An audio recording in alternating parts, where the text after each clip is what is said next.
Gemini, Apollo, and Space Shuttle. All right. Places.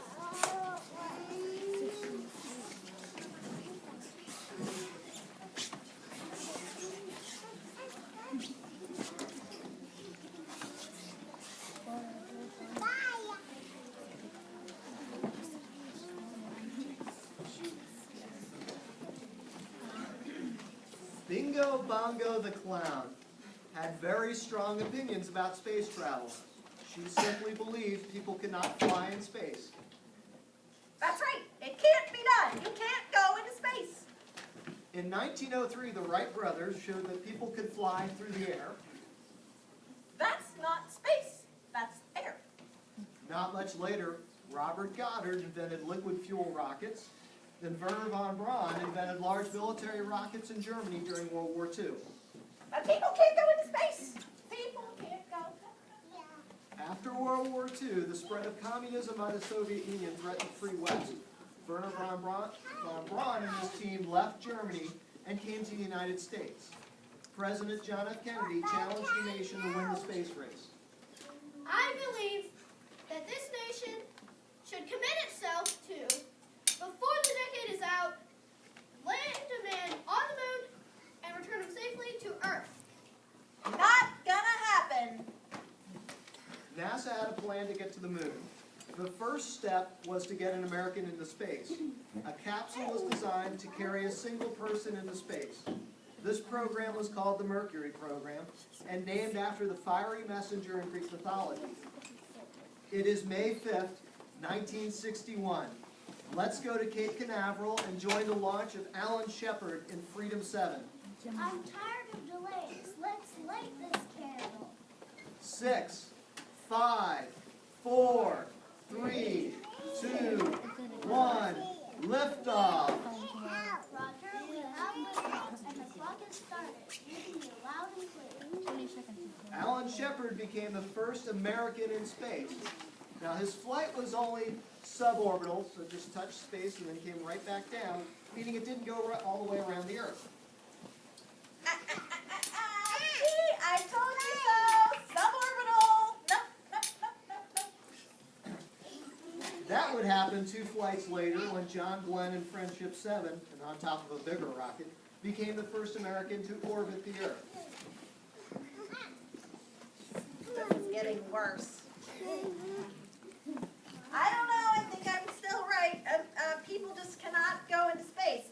And more than that, you know, even if one guy went into space, you can't put more than one person into space. And even if you, well, I mean, you can't, but you also can't have spacecraft meet up with other spacecraft. And you definitely can't go to the moon. First was Mercury. Next for NASA came Gemini. Named for twins in Greek mythology, Gemini carried 2 astronauts. Besides proving that more than one person can go into space, Gemini also demonstrated spacecraft meeting together in orbit, called rendezvous, and demonstrated docking. It is November 11th, 1966. Let's join up on orbit with the crew of Gemini 12, Jim Lovell and Buzz Aldrin, as they attempt to dock with an Agena satellite in space. Buzz, we have a problem. Our docking radar went out. Jim, I studied docking at MIT. We can do this. We're at 500 feet from the target. Give me a minute to do some math. Houston, we're going to try a manual docking.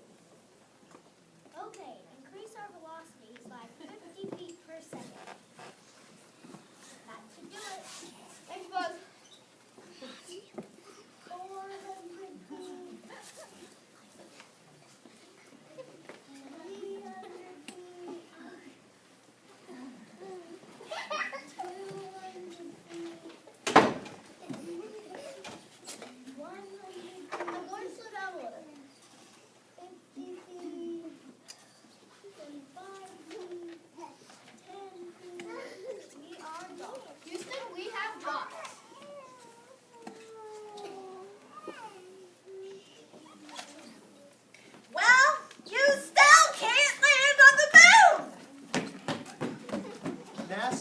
left to go to the moon was the Apollo program.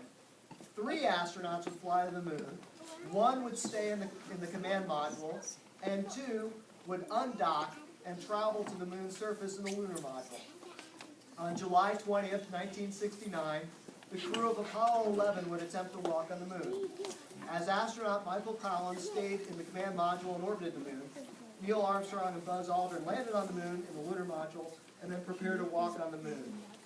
Neil Armstrong exits the lunar module.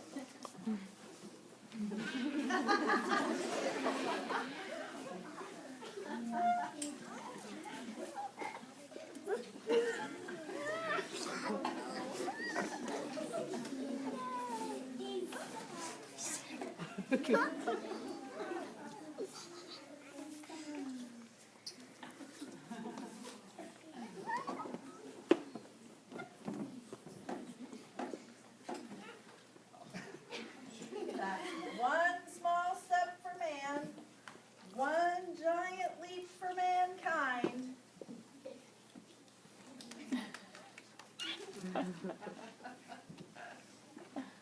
Back to the broken cloud. Well, maybe you can land on the moon, but you can't build a house in space. You can't have astronauts stay there for months at a time. Have you heard of the International Space Station that astronauts built using the space shuttle? Ah!